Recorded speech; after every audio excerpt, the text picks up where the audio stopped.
What is up, everybody? It is Thursday. Yeah, that means it's time for another edition of GWP Wrestling News. Uh, I've got some interesting articles pulled up today for us to dig into. And like always, I'm going to try to keep it under 20 minutes and probably fail. So, you know, that's just one of those things. So let's go ahead. First thing, right off the bat, we did get new tag champions on Monday. The War Raiders have officially knocked off Judgment Day as tag team champions. So, very excited about that. Happy to see the War Raiders back in action and holding gold already. So, very cool. All right, let's see what we got going today. Hey, I figured out how to customize some stuff and have myself on the screen a little bit better than normal. So, uh, what in the world? First up, Tony Khan explains what Matt Cardona brings to the table for AEW. Not sure. See what he's got to say. Uh, According to reports, AEW and Cardona seem to be nearing a deal. Very interesting.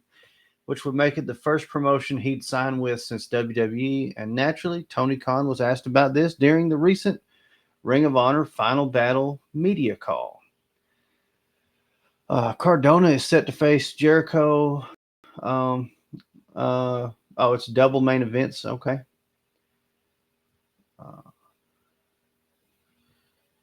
I want to work with Matt Moore. Khan said he was fantastic for us in AEW earlier this year, wrestling in the Cope Open with Adam Copeland when Adam Copeland was defending the TNT title.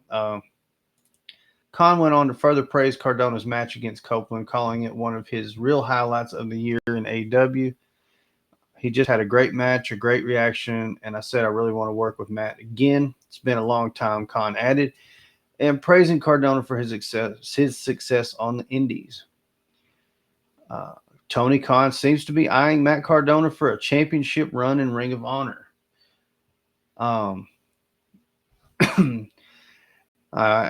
Additionally, Khan specifically noted how popular Cardona is in the New York area. I seem to feel like he's pretty popular really everywhere. But yeah, definitely going to pop bigger in New York. But Cardona has been around and definitely made a big name for himself. Really, really cool. I really take and try to get a lot of inspiration from his YouTube channel and all his toy collecting. So, a lot of TV experience and is someone he'd like to put gold on in the future. Just like Matt was a great challenger, he could have been and could be a great TNT champion. I think Matt would be and can be great world champion for Ring of Honor. He said, suggesting that Khan definitely has plans to sign Cardona or possibly put gold on him.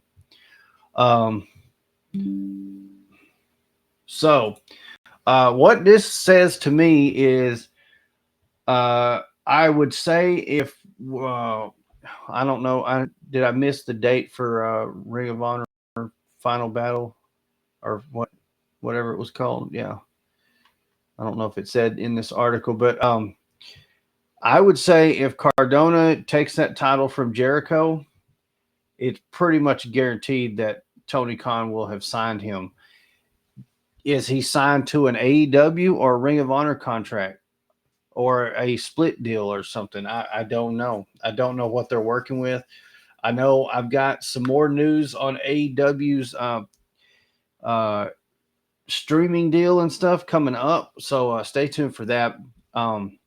As far as that goes, we reported a few weeks ago about why they put the title on Chris Jericho for Ring of Honor. And I don't know how things are going. Hopefully this other article may spread a little bit of light on it. What's going on with the Ring of Honor TV deal. We will find out. So, but I would say if he wins that title come whenever that pay-per-view is, that'll tell you for sure that he's probably signed. Um, and a great pickup for Tony Khan. And look, we've said this a million times on the podcast, and if you haven't joined us and watched an episode of the podcast and joined us live, you got to check us out. Got to come have fun with us on our live podcast every Sunday at 7 p.m. Central. That's right, cheap plug. I'm a big Mick Foley guy. But they've got the best roster over there in AEW. I don't know what in the hell's wrong with their creative, but their roster is phenomenal. But for more of that, check out the podcast. All right, moving on. Our next article, Logan Paul comes out of retirement to join WWE Raw roster. Okay, so if you didn't already know, a week or so ago, something like that, Logan Paul was asked if, just last week on his YouTube show, he was asked if he was going to wrestle anymore, and his answer was, "I'm retired, bro." And I saw right through that. I'm like, no, he's not. There's no way. And he is a dad now, and I do think it's important for him to take time to be a dad. But I knew he wasn't going to stay away from the ring. I mean, he's a great performer. You don't have to like the guy, but his performances in his matches are great. I don't know about his boxing. I haven't watched any of that. I've only watched his brother box once, and boy, that was something. Let's see. The joke didn't last long, but at least Paul isn't coming out of retirement to fight Conor McGregor. But at the Raw on Netflix kickoff event, let me know in the comments down below. Did you guys watch the kickoff event? I was actually busy with some other stuff. I haven't checked it out yet. Manager Adam Pearce announced that Paul is joining the Red brand via the transfer window. So that's very interesting. I'm interested to see what else comes of the transfer window stuff. We haven't seen much of Paul since he lost the U.S. title to LA Knight. So very interested to see what they do with Logan Paul. All right, now back to AEW. This is what we were talking about. AEW and Warner Brothers, and this just came out 4 hours ago. AEW and Warner Brothers Discovery released Max streaming and content library details. So let's see what we got. With all the headlines being written about Raw moving to Netflix, it's easy to forget that AEW is set to usher into a new agreement with Warner Brothers Discovery in the coming weeks. The extended partnership is going to make a great deal of the All Elite Wrestling video library available on demand in the very near future. In a statement released Thursday, Warner Brothers says that over 700 hours of AEW programming will be heading to the Max streaming service, in addition to live episodes of Dynamite and Collision. Let's see. All live AEW programming airing on Warner Brothers Discovery's networks will also be available to stream on Max and on demand after their live broadcast. Oh, so you can stream it after they're live. They're not going to be on there live. Interesting. Additionally, Dynamite, Collision, Rampage, and all pay-per-view library content through the end of 2024, representing more than 700 hours of AEW action, will be made available on Max on a rolling basis. At launch, all Dynamite episodes and pay-per-views from the company's inaugural 2019 year will be available, as well as more than 2 months of the most recent programming. AEW and Warner Brothers Discovery will also be collaborating to distribute all future AEW live pay-per-view events on Max. AEW pay-per-view distribution on Max will begin later in the year, with additional information, including pricing, set to be unveiled in the coming months. So, can't wait to see more of that. Did not get any news about the Ring of Honor deals, though. So, we'll keep moving on. Well, let's talk about the other streaming big deal we're talking about. what we know so far about WWE Monday Night Raw on Netflix debut. Am I going to have to scroll through this? Shit, I don't know if we're this. This one's by Imagine. This posted an hour ago. So what we know so far. Oh, you're going to do it for me? Just stop. In recent weeks, WWE has given snippets on what will kick off the Netflix era, as well as what stars will be on the show. Wednesday, they did the kickoff. Let's move on to here. Monday Night Raw on Netflix match card. We know we're getting Liv Morgan versus Rhea Ripley, and we're getting Tribal Combat for the Ulafala, also called the Ufalafa if you're an LA Knight guy. Roman Reigns versus Solo. These are going to be some really game-changing matches. Like this, these are landscape changing. Actually, a lot of things can go on, especially with those two. And then we've got this one, CM Punk versus Seth Rollins. There's a lot to unpackage with that one. CM Punk is ready to move to the next step. He's ready to get WWE Gold back around that waist. It almost looks like these rumors that Seth may be putting together a new faction. A lot of them are calling it a new Shield. I don't think they're going to call it. I don't think they're going new Shield with it, but looks like we may see a Seth, Drew, KO faction to take out the Bloodline, which could possibly cause the Bloodline to be even stronger. And they're because we could see Roman Reigns take the Ulafala. And if you recall, several episodes of SmackDown back, uh, very many episodes, Solo told Jacob, if Roman takes back that Ulafala, I'll have to acknowledge him, and you will have to acknowledge him.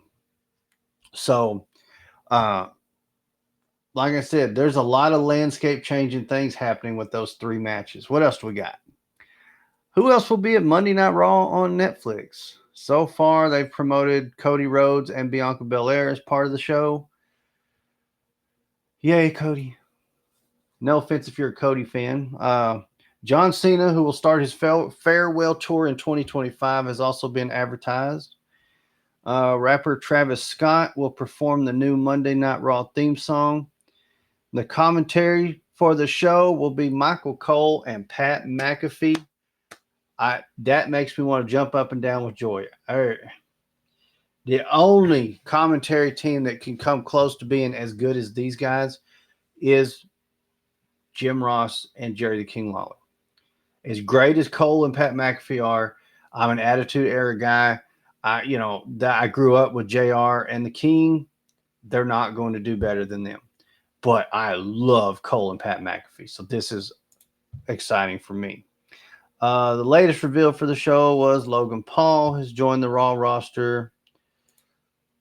That's an ad we don't care about. Expect much of what you see today to continue with the move to Netflix. We're not changing the rating of our programming, which they already talked about that before. Definitely not happening. It's family-friendly, multi-generational, advertiser-friendly programming. That's your big thing, right? Advertiser friendly. Okay, they're big on the sponsors nowadays. So, yes, they want to stick to family friendly and the multi generation, but advertiser friendly is probably the biggest thing they're looking at. Khan did say there will be a more global flair to programming since it will be available anywhere in the world that has Netflix. There will be commercial breaks in the show, and Khan last said WWE and Netflix are still trying to determine how much and how long they will be. And if you didn't already know, the debut show will be January 6th at 8 p.m. Eastern Time. And that is 7 p.m. Central Time for those of you in the same time zone as me. Moving on. Yep, we're going to fail at the 20 minutes, I guarantee you. WWE and AEW news and rumors. LA Knight injury, Logan Paul versus Conor McGregor. Let's see what we got. LA Knight injury rumors debunked amid fan event confusion. WWE says he's not injured. Liv Morgan versus Rhea Ripley confirmed. We knew that already.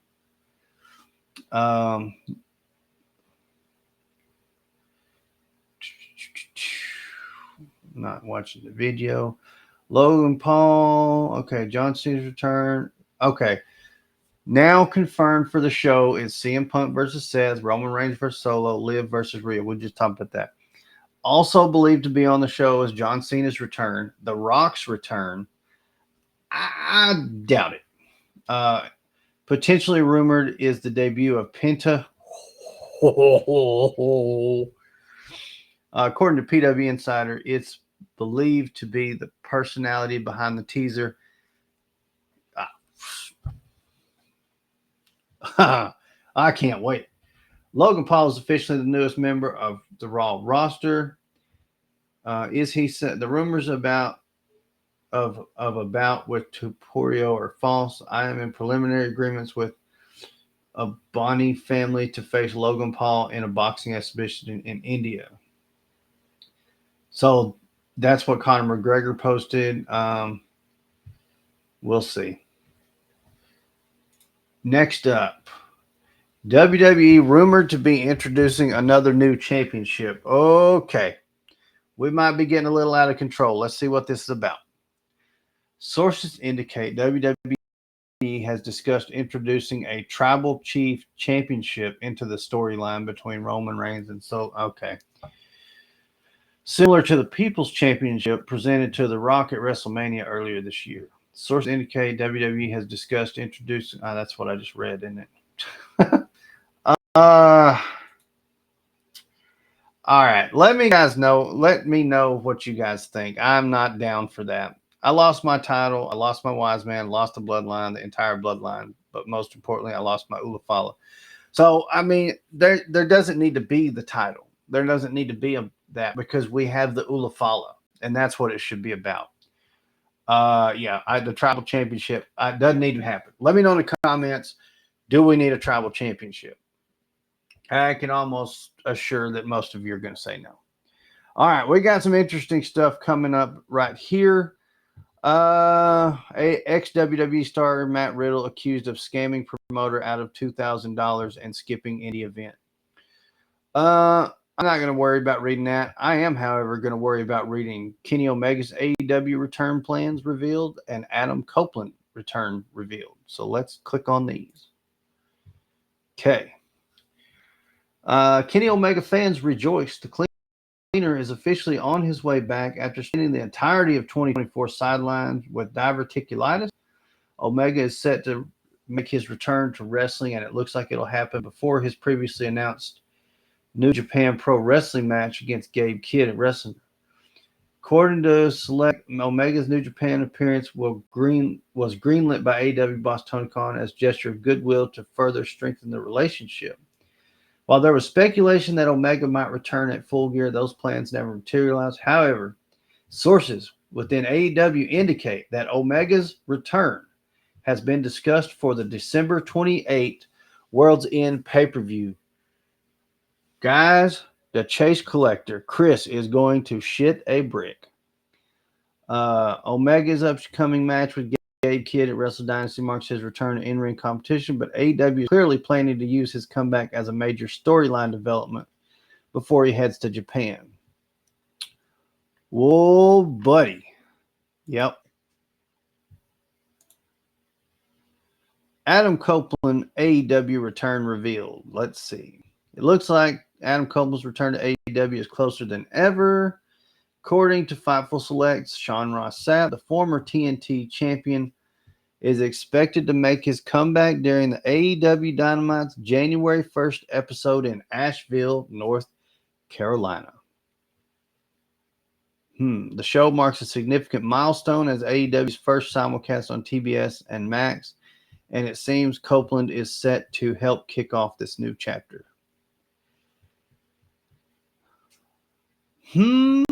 Adding to the intrigue, FTR, longtime friends of Copeland, recently teased they wouldn't be coming alone to the January 1st show. All signs point to the Rated R superstar stepping back into the spotlight alongside his allies.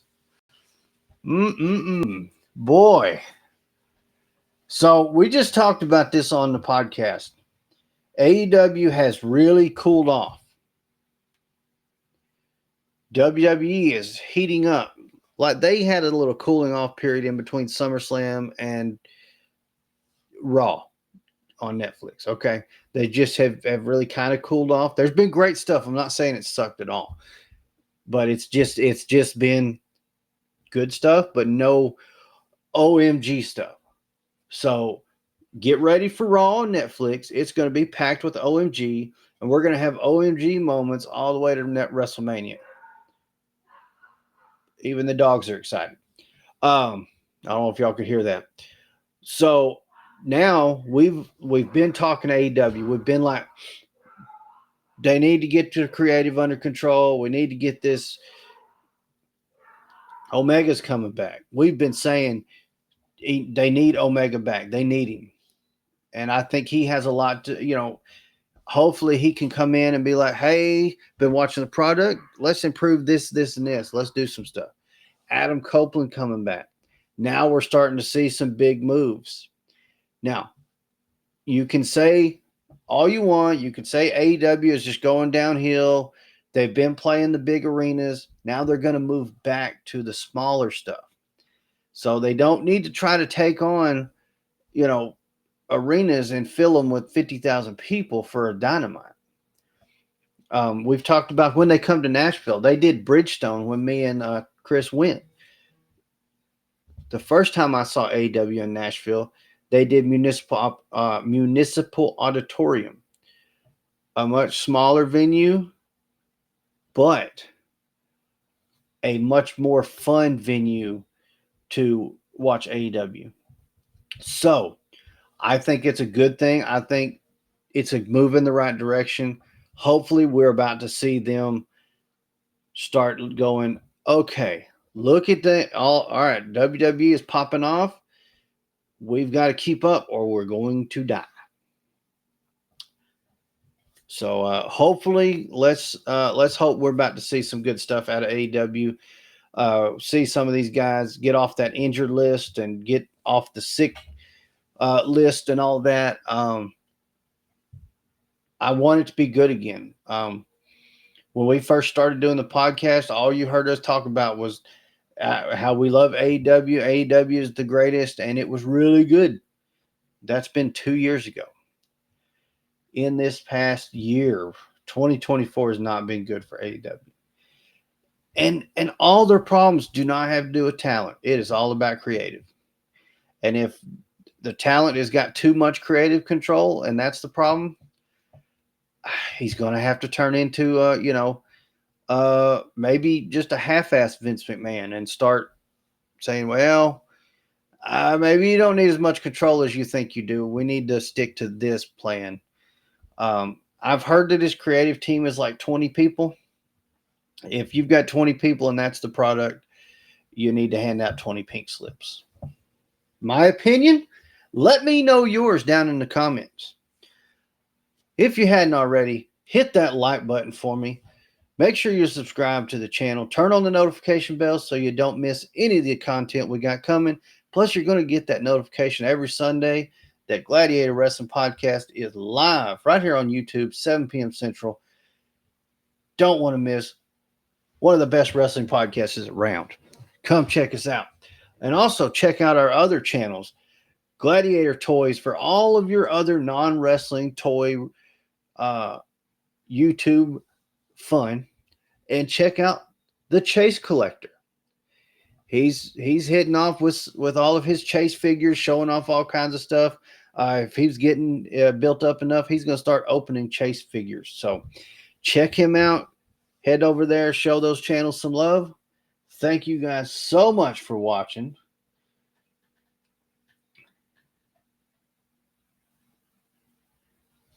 Gladiator out.